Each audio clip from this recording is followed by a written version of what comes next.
The Rent Office is situated beside St Mary's Church of Ireland.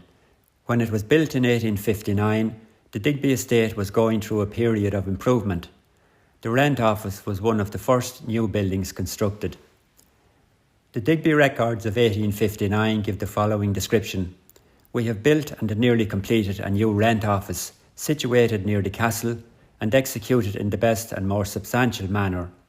It contains a large room for the convenient receipt of rent, a waiting room for the tenants, a room for the agent in which to hold private special interviews with tenants, and an engineer's room which is necessary for the drawing and keeping of maps, plans, surveys, etc., necessary on so large an estate.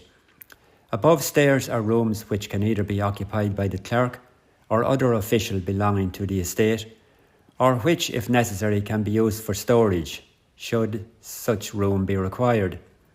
The office forms an ornamental building in the village. The total cost in 1859 was £498, 8 shillings and 3 with an additional sum of £208, 14 shillings and 4 paid in 1860. The National Inventory of Architectural Heritage noted the unusually ornate window surrounds and brick walls laid out in Flemish bond. It said that the building has several mentionable architectural features facing onto the green, and that this attractive building, with its combination of brick and tool stone, has a striking, unique presence in the heart of the village.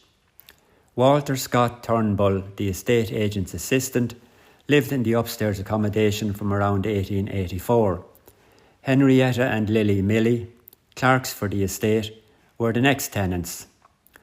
Mention of rent in relation to the lives of tenants in the 19th century can still evoke emotions, including sadness and anger.